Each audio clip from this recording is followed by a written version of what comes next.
I tweeted, resilience doesn't start with experience, it starts with attitude, your attitude. It got more than 100 retweets. Evidently, people understood what I was saying and chose to tell others. But since Twitter only allows 140 characters, I wanted to elaborate the word resilience because it has a much deeper meaning than I was able to provide in one tweet. Picture this. Your boss says, make 100 cold calls this week, and the first 20 people you call hang up on you. Picture this. You have one prospect left this month, and if they don't buy, you don't make your quota.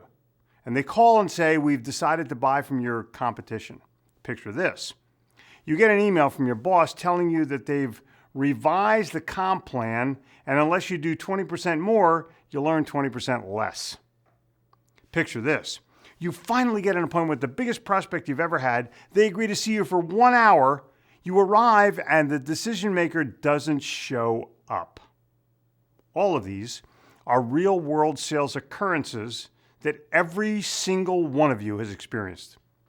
Resilience is how you react, respond, and recover from those situations. React to, respond to, and recover from those situations.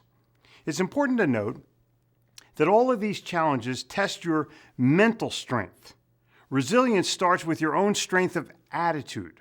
If you're easily dismayed, your self-confidence level is low, your self-esteem is lacking, or your self-image is in doubt, each of these picture this circumstances is taken as a disaster, and your resilience level on a 1 to 100 scale is under 10. And the ground between 10 and 100 is where your experience combined with your self-education is called into play. Attitude resilience challenges your thought process to get from negative response of woe is me to a more positive response of I can deal with this. I can overcome this. Here's a few ideas that I have right now that will help me. Here are the actions that I'm willing to make or take to make things better. And most important, I'm not going to let these events or the situation cause me to think ill of myself or put myself down. And keep in mind that this is just the reaction part of resilience. Once you've processed each one of these circumstances and reacted to them mentally, now it's time to respond to them. Your response is a combination of your attitude, your past experience, and your resilience. Your inner strength manifesting itself in words and deeds. Ideas, words, and deeds. Thoughts, words, and deeds. Most people fail to understand that response is triggered by thought. If you want to use the term knee-jerk response, it normally means response without thinking, especially in negative situations.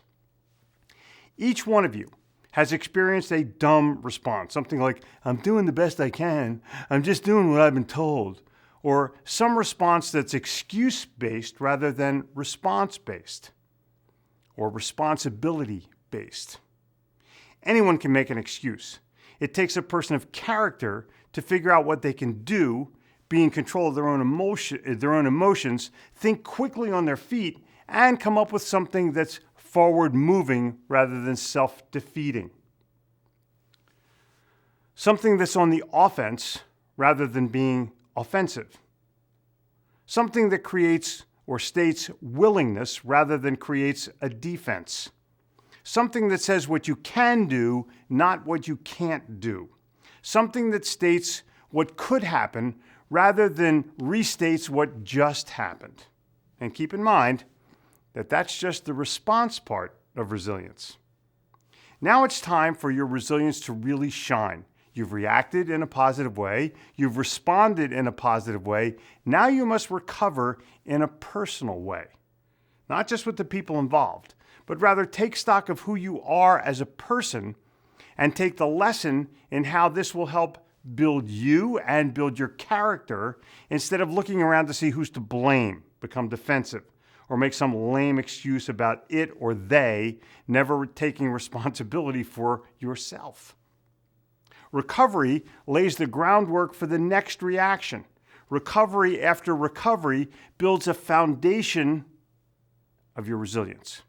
Positive recovery after positive recovery builds a foundation of cement and concrete reinforced with steel rods. You build your stature, you build your self-esteem, you build your self-reliance, you build your self-confidence, and you do it with inner strength combined with mental strength. You can call it fortitude, or you can call it guts, but I'm challenging you to think of it as resilience, because it's going to happen more than once. So I've given you react, respond, and recover. Let me add a 0.5 to this list of 3. Integrity.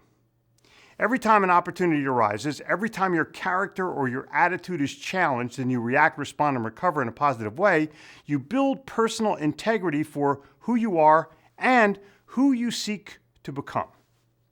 You never have to talk about it. Others will see it and see that strength lies within you. Others will talk about you in a positive way, admire you in a verbal and silent way, and others will seek to follow you in an exemplary way. Well, I seem to have used up my 140 characters.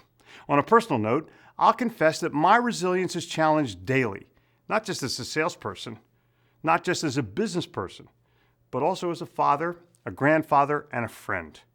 Resilience knows no boundaries, but every time an opportunity arises to build mine, I eagerly welcome it and all the lessons attached thereto. I hope you do the same.